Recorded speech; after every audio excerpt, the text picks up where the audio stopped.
Good morning, crew. Wearing my glasses today. I think I've been on technology a little too much this week. My eyes are tired. Here we are. One and only Ivan. Time to see what's next. Before we start reading today, I'm going to do my best. For a couple of my friends have asked me to stop talking in between the readings, so I'm going to talk now. Try to talk at the end. There's one place that I might stop in the middle. Okay. Think about a friend who's really a good friend to you, someone who you spend a lot of time with. And think about how sometimes you know them so well, you know what they're going to do even before they do it. It's kind of like that when you are reading a book. You start to know a character and you start to know what they're going to do even before they do it. You're able to make a guess or a prediction about what might happen. It happens when you're reading chapter books. It also happens when you're reading a series of books. So like if you're reading Henry and Mudge or Frog and Toad or the Dragon Master series, you start to know those characters and you start to know what they're going to do. I want you to just start thinking about that with Ivan today. What we know about him so far, and is that going to help us know what he's going to do? And then we're going to start learning about some new characters today. Today we're going to learn about Stella. And I think you're going to start to know what she might do as well, okay? The sentence that I'm going to stop on is very close. So just bear with me, okay? Stella, this chapter is called Stella. Stella says she is sure I will see another real live gorilla someday. And I believe her because she is even older than I am and has eyes like black stars and knows more than I will ever know. Stella is a mountain. Next to her, I am a rock.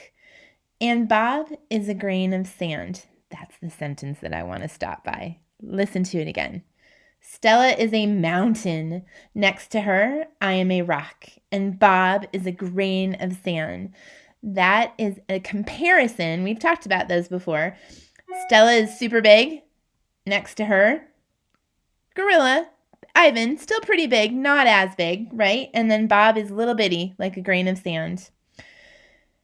Every night when the store closes and the moon washes the world with milky light, Stella and I talk. We don't have much in common, but we have enough. We are huge and alone, and we both love yogurt raisins. Sometimes Stella tells stories of her childhood, of leafy canopies hidden by mist and the busy songs of flowing water. Unlike me, she recalls every detail of her past. Stella loves the moon with its untroubled smile. I love the feel of the sun on my belly. She says, it's quite a belly, my friend. And I say, thank you. So is yours. We talk, but not too much. Elephants, like gorillas, do not waste words. Stella used to perform in a large and famous circus, and she still does some of those tricks for our show. During one stunt, Stella stands on her hind legs while Snickers jumps on her head. It's hard to stand on your hind legs when you weigh more than 40 men. If you are a circus elephant and you stand on your hind legs while a dog jumps on your head, you get a treat. If you do not, the claw stick comes swinging. Elephants hide their skin is thick as bark of an ancient tree, but a claw stick can pierce it like a leaf. Once Stella saw a trainer hit a bull elephant with a claw stick. A bull is like a silverback, noble, contained, calm, like a cobra is calm. When the claw stick caught in the bull's flesh, he tossed the trainer into the air with his tusk. The man flew, Stella said, like an ugly bird. She never saw the bull again. Here's a picture of Stella, and if you look really closely there, you can see that she's got, it looks like some peanuts down by her feet. It's a little prediction of what's coming on the next page. Stella's trunk is the next chapter. Stella's trunk is a miracle. She can pick up a single peanut with elegant precision, tickle a passing mouse, tap the shoulder of a dozing keeper, tap, tap. Circling Stella's legs. Oh, I skipped a whole chapter or a whole paragraph there. Her trunk is remarkable, but still it can't unlatch the door of her tumble-down domain. Circling Stella's legs are long ago scars from chains that she wore in her youth. her bracelets, she calls them. When she worked at a famous circus, Stella had to balance on a pedestal for her most difficult trick. One day, she fell off and she injured her foot. When she went lame, or had a bad injury, lame just means a bad injury where maybe one of her legs is not working, and lagged behind the other elephants, the circus sold her to Mac. Stella's foot never completely healed. She limps when she walks, and sometimes her foot gets infected when she stands in one place for too long. Last winter, Stella's foot swelled to twice its normal size. She had a fever, and she lay on the damp, cold floor of her domain for 5 days. They were very long days. Even now, I'm not sure she's completely better. She never complains, though, so it's hard to know. At the Big Top Mall, no one bothers with iron shackles. A bristly rope tied to a bolt in the floor is all that's required. They think I'm too old to cause trouble, Stella says. Old age, she says, is a powerful disguise. Next chapter is called A Plan. It's been 2 days since anyone has come to visit. Mac is in a bad mood. He says we are losing money hand over fist. He says he's going to sell the whole lot of us. When Thelma, a blue and yellow macaw, demands, "Kiss me, big boy," for the 3rd time in 10 minutes, Mac throws a soda can at her. Thelma's wings are clipped so she can't fly, but she can still hop. She leaps aside just in the nick of time. "Back her up," she says with a shrill whistle. Mac stomps to his office and slams the door shut. I wonder if my visitors have grown tired of me. Maybe if I learn a trick or two, that will help. Humans do seem to enjoy watching me eat. Luckily, I'm always hungry. I am a gifted eater. A silverback must eat 45 pounds of food every day if he wants to stay a silverback. 45 pounds of fruit and leaves and seeds and stems and bark and vines and rotten wood. Also, I enjoy the occasional insect. I'm going to try to eat more. Maybe then we will get more visitors. Tomorrow, I will eat 50 pounds of food. Maybe even 55. That should make Mac happy.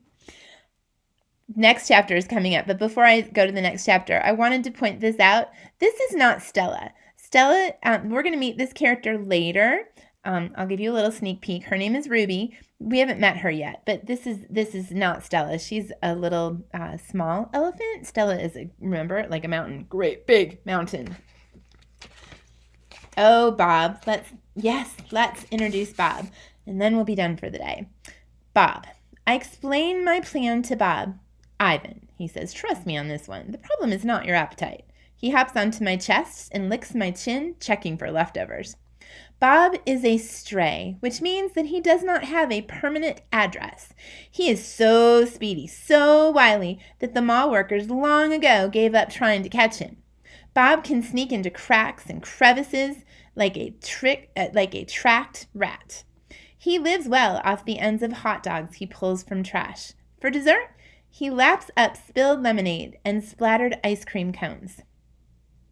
I've tried to share my food with Bob, but he is a picky eater, and he says he prefers to hunt for himself. Bob is tiny, wiry, and fast, like a barking squirrel. He is nut-colored and big-eared.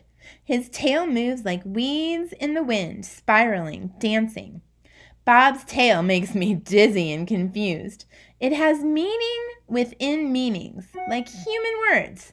I am sad, it says. I am happy, it says. Beware, I am tiny, but have teeth that are very sharp. Gorillas don't have any use for a tail. Our feelings are uncomplicated. Our rumps are unadorned. Bob used to have 3 brothers and 2 sisters. Humans tossed him off a truck onto the freeway when he was just a few weeks old. Bob rolled into a ditch. The others did not. Here is a picture of our friend Bob. When I read about Bob, I always think about when we read Charlotte's Web, and I think about Templeton and how there's some similarities, right? Things that are the same about both of them.